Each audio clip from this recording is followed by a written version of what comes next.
के लिए आया हूं कि बटे थे तो कटे थे, अब बटेंगे नहीं तो कटेंगे भी, एक रहेंगे सेफ रहेंगे। और मैं यही कहने के लिए आया हूं, विशालगढ़ के दुर्ग पर अतिक्रमण ये क्यों हुआ? क्योंकि हम बटे थे। अयोध्या में क्यों अपमान झेलना पड़ा था? क्योंकि हम बटे थे। काशी में क्यों अपमान झेलना पड़ा था? क्योंकि हम बटे थे।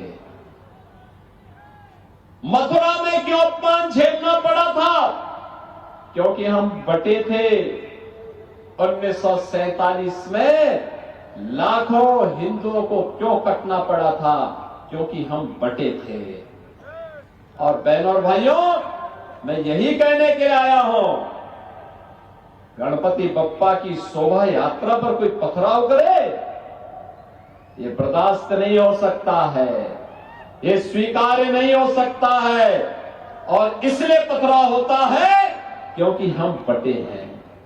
रामनवमी की शोभा यात्रा पर इसलिए पथराव होता है क्योंकि हम बटे हैं।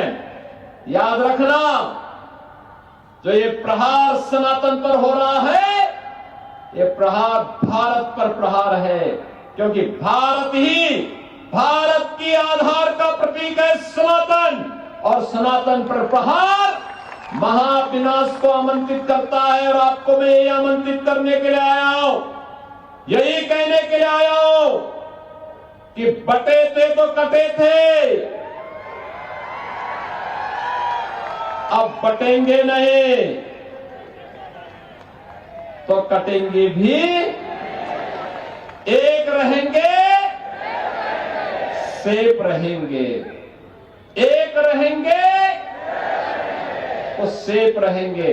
और इस भाव के साथ आज हमें कार्य करना है। अब नया भारत है, आपने नए भारत को देखा होगा। 2014 के पहले मैं देखता था, जब कांग्रेस नेतृत्व की यूपीए की सरकार थी, बहनों और भाइयों, पाकिस्तान भारत के अंदर घुसपैठ करता था, लगातार घुसपैठ करता था, आतंकी वारदात को जन्म देता था, नई नई घटनाएं घटित होती थी,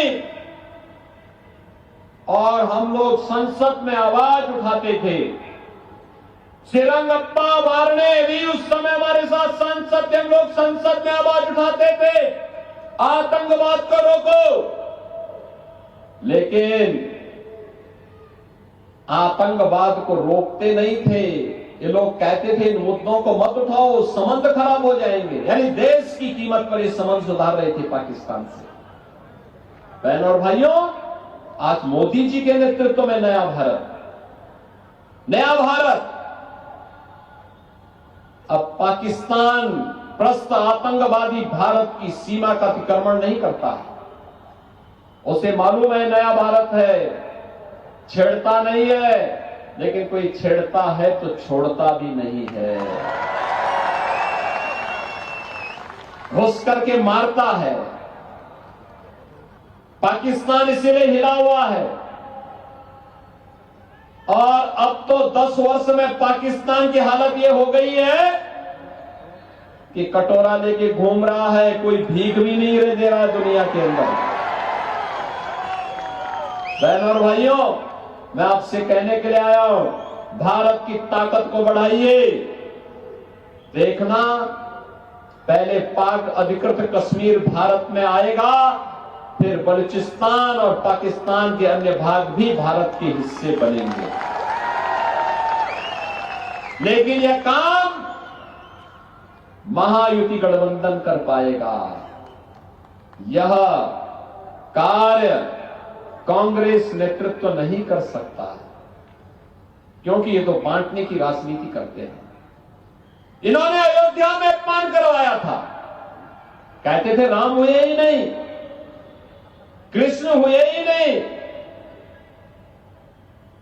आज आप जाइए अयोध्या, दुनिया की सुंदरतम नगरी में से एक बन रही है। 500 वर्षों के बाद, 500 वर्षों के बाद अयोध्या में फिर से रामलला विराजमान हो गए हैं। बहन और भाइयों, 500 वर्षों के बाद अयोध्या में रामलला का विराजमान होना, आज तो देखो हर भारतवासी को गौरवान्वित करता है। आपने अयोध्या का दीपोत्सव देखा होगा। अभी परसों काशी का देव दीपावली देखा होगा। कितनी भव्यता थी, कितनी दिव्यता थी। और मैं वही कहने के लिए आया हूं कि डबल इंजन की जब भाजपा की सरकार बनी, 500 वर्षों की समस्या का समाधान मात्र 2 वर्ष में करके दिखा दिया। मात्र 2 वर्ष में। ये कांग्रेस समस्या है, भाजपा उसका समाधान है।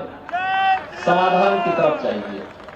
और आप तो सौभाग्यशाली हैं जो यहां पर अभी महेश दादा लांगे कह रहे थे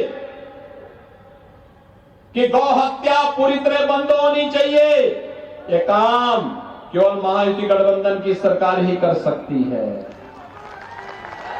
छत्रपति शिवाजी महाराज के गौरव के अनुरूप महाराष्ट्र का निर्माण केवल महायुति गठबंधन ही कर सकती है।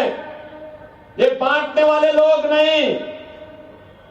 हमें फिर से एकजुट होकर के एक भारत श्रेष्ठ भारत के प्रधानमंत्री मोदी जी के आह्वान पर एकजुट होकर के कार्य करना है। और इसी आह्वान के साथ आज मैं आपके पास आया हूं।